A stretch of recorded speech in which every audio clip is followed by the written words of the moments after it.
Yes, good afternoon, everybody. Welcome to Structural Engineering Design and Detailing 2 class. As I had discussed with you all in the previous class, the importance of steel structures, like what are the advantages and disadvantages of steel structures. And I had given you all some examples of big buildings which have come up in America, like the skyscrapers. There are many buildings which have come up in a very short span. The biggest advantage of steel structure, it takes very short, in a very short time you can build many floors using the steel members. So basically, but still there are some disadvantages. That is why we are still not opting for big structures using steel. So like I had told you, I had given you all examples of Chrysler building. It was just built up in about a span of 2 years. You can just see, if you use reinforced concrete structure, you can't build such a big structure of 73 floors in such a short span. You require a lot of time for that.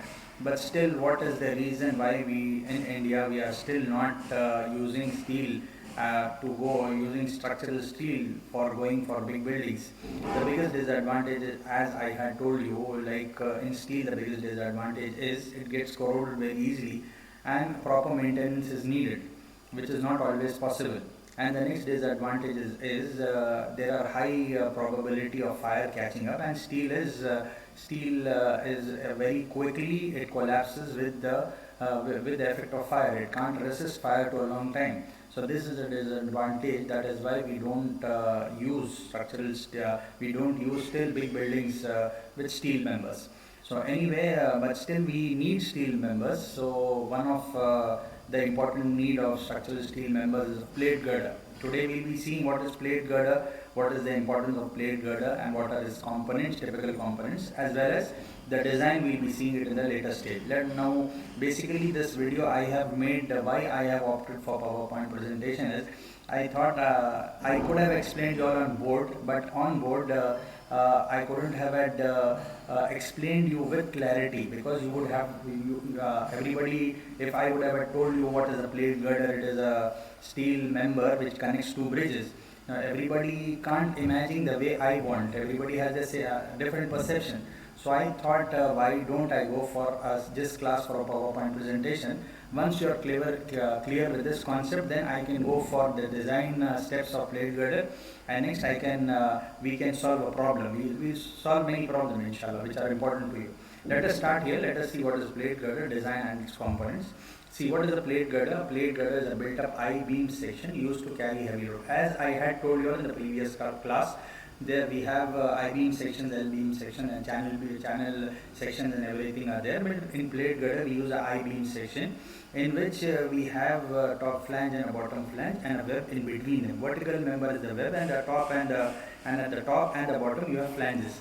And how is it made? It is made by bolting or welding the steel plates in I-beam shape. Basically, you have bolting as well as welding. Depending on your requirement or depending on the need, we go for bolting or welding.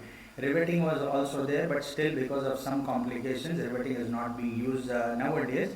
Bolting as well as welding is the best option available to join these I sections. Anyway, now where are these used? That is more important to know. What is a plate girder and where is it used? You must have understood it is I-beam section. Okay, fine. Now where is it used? They are used to connect two bridges, providing free access without any obstruction. So basically, plate girder is provided at that place where, just imagine you have a bridge, you have two bridges, and in between them, at the bottom, a river is flowing. You need to connect those bridges. Now you can't go for a column in between a river or a stream. So at that point, what will you come up with? You can use a plate girder. Basically, this plate girder is I section. It connects two bridges. After connecting these two bridges, you can give a passage, you can give a railway line over it, or traffic can pass over it. Okay. So this is the I section. Two I sections are placed. They are connected. They form the bottom base for a railway line to flow over it. So even at those places where we have junctions in our, you must have seen that we have many plate girders in the city also, just because we don't look at things why they are placed like this, that now you can see. I request all of you all to just see some of the plate girders which are placed in our city also. You can just see wherever you have a railway line going at the top of your over a bridge or something, that the structure which is connecting these two bridges, that is a plate girder. you can see here, we still have many plate girders in our city also. Okay, so next, so plate girders are generally provided for large spans greater than 80 to 18 to 20 meters. So generally where we require a passage without any obstruction, we come up with plate girders, because it doesn't require any support at the bottom, because of its steel plates, which are very high plates which can resist heavier loads. So at those places we can go for a plate girder of 18 to 20 meters. Just imagine the big span of 18 to 20 meters. And you must have seen in the whole city metro rail station has come up. You must have seen basically they are made with concrete structure, reinforced concrete structure. But at some junctions where we can't go for a column base, at those places plate girders have been placed. Plate girders have been placed, and the rail line, metro rail line, is passing over it, because in the middle of a junction you can't come up with a column because it obstructs the traffic. At those places they have placed plate girders also. You can please have a look at it, so that you can clearly get a correct picture of what is plate girder. Anyway, in the following slides I will show you some of the pictures of plate girders, in which you can understand what exactly plate girder is. Okay, a plate girder has enormous flexural strength. The resistance to bending and shear can be increased by increasing the distance between flanges. As I had told you, because of the external load coming onto the plate girder, there are high chances of shear being created there. To resist this shear, we provide the web, and to resist the bending moment, we provide the flanges at the top as well as the bottom. So you have a top flange and a bottom flange.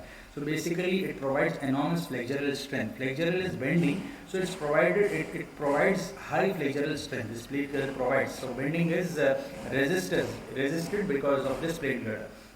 Okay, because of the uniform load coming over the plate girder, there are high chances of shear. So web resists this shear. Okay, next you can see plate girder bridges are suitable for short to medium spans and support railroads, highways or other traffic. As I had told you, it can support railroads, highways as well as other traffic. At some highways also you can see where you have to give a passage at the bottom, at the underneath of the bridge. At those places also where you can't go for a reinforced concrete structure, at those places you can go for a plate girder, giving a free passage at the bottom. So at these places, plate girder is very important. It plays a very important role here. Let us see the next typical components of plate girder. As I had told you, it is the I section. So in the I section, as you have read in the steel structures, what is the I section, what is top flange and bottom flange? You have top flange at the top and bottom flange bottom of the I section, and the web in between them.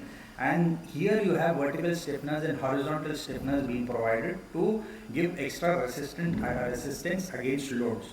So in the further pictures you can see what are vertical and horizontal stiffeners. Let us go further. So just see here clearly, this is the I section. Now this is the plate girder. You can see the cross section in the front, you can see it is an I. At the right figure you can see it is an I. At the top is the top flange, and the bottom you have the bottom flange. In between them there is the web. And as you can see those boxes in the right figure, there are longitudinal and transverse stiffeners. I'll explain you the importance of these stiffeners in the later slides. Okay, as you can see here, this is welded. This is a welded plate girder. As you can see, there are no bolts provided anywhere. So this is a welded plate girder. You can see the thick plate at the top and the bottom. See, these are the flanges, and in the between also you have a thick plate, and this is a web.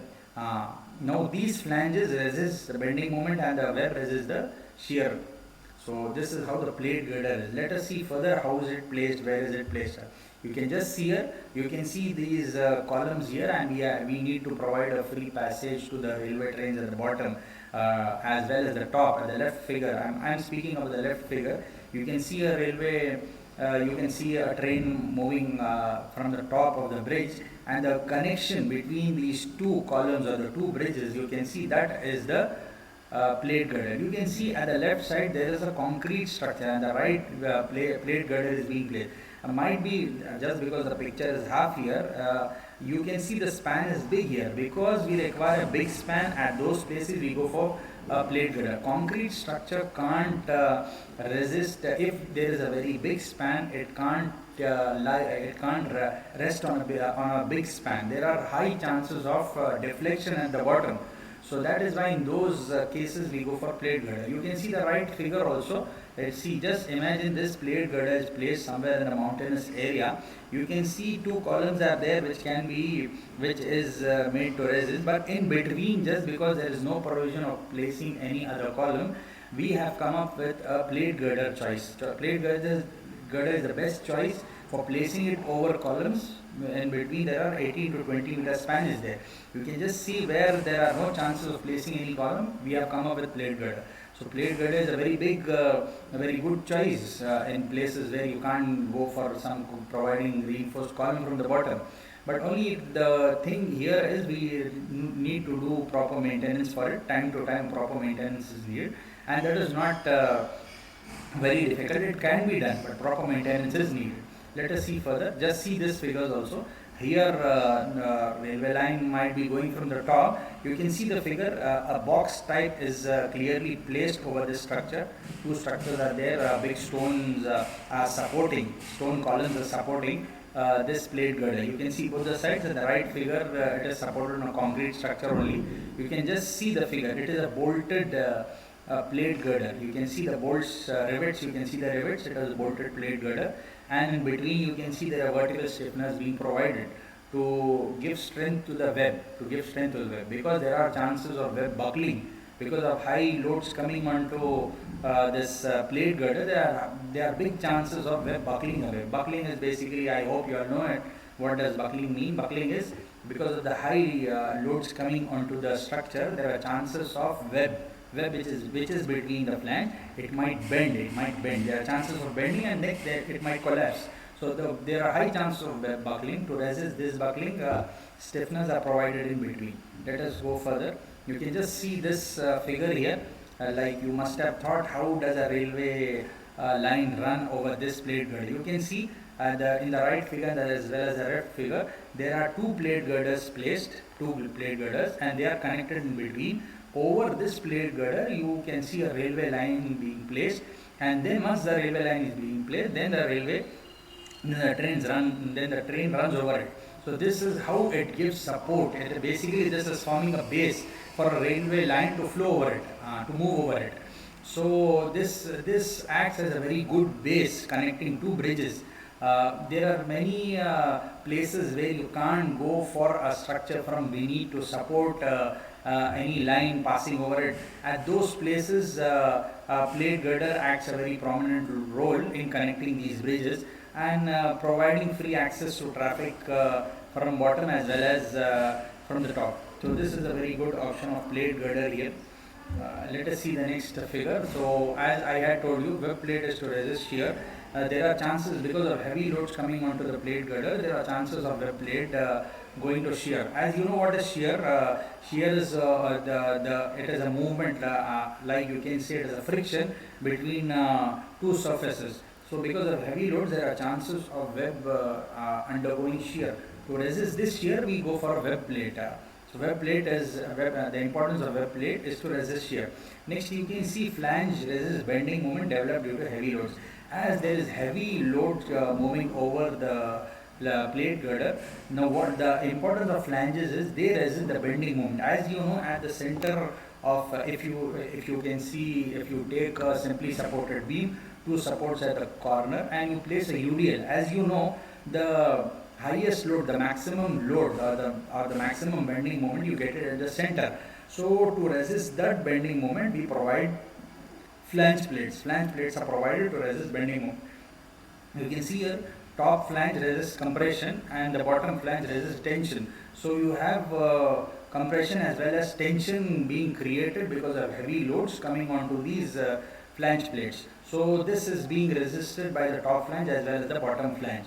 So even because of continuous heavy flow moving over these plate girders, there are high chances of buckling as well as shear. So basically the flange and the web try to resist this and provide a very good base for a railway line to flow over. You can just see the figure here.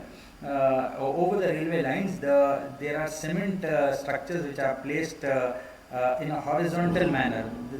So even they are of a very, they have very heavy load in it. They are concrete cement structures they are. So just imagine so many structures being placed over this plate girder. It has to resist these loads, then provide resistance to shear as well as bending moment. So these play a very important role in resisting all these things. Okay, and it is very easy. You can just weld these plates. Rather, if you try to go for a cement concrete structure, it becomes a very heavy structure. Constructing it and then transporting it and placing it is a very big challenge. Sometimes there are even chances of failing also sometimes. But just because these are plates and they can be connected at that place also, and the eye sections can be brought directly from the industry and it can be casted here. They are prefabricated also. It can be casted. But if you feel we need a very big plate structure, plates can be welded at the top and the bottom also. We will see it in the problem later on when we do a problem. You can understand how do we fix the plates at the top and the bottom. Just see this figure. You can see 1, 2, 3, 4, 5 plate girders have been placed here, and each you can see the top flange as well as the bottom flange and a web being a web in between them, and it is bolted. I feel the figure which can be seen from here is it looks as if it is bolted. Whether it is bolted or welded, that is not a problem.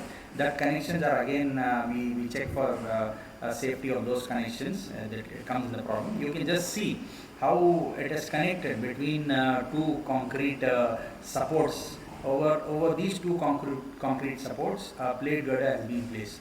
Just imagine constructing a concrete structure over it. It would have been very heavy, as well as placing it would have been a very big challenge. So these plate girders provide a very good base, and over it railway line can be run very easy, or a highway can run very easy. This looks like a highway. Basically it is a separate highway deviation is being constructed, so it is used by plate girders. Now you can see what are the stiffeners. Basically stiffeners, as you can see in the figure here, you can see boxes, vertical boxes as well as horizontal boxes. In the left figure and the right figure also you can see.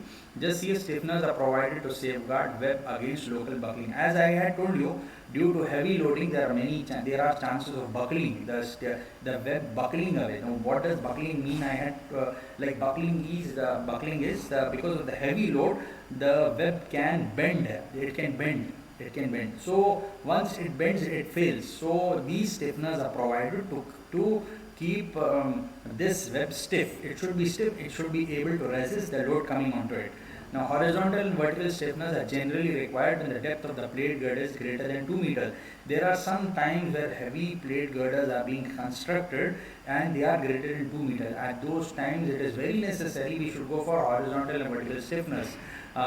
You can see in the figure longitudinal compression stresses in an unstiffened web due to bending. So stresses are being formed due to unstiffened compression stresses are being formed in the web due to bending. And you can see top flange of being not shown for clarity, it is written. Below that you see the web being bended, it is buckled. Could cause local buckling along the length of the web also buckling is being created. So along the length, to resist this only vertical stiffeners are provided.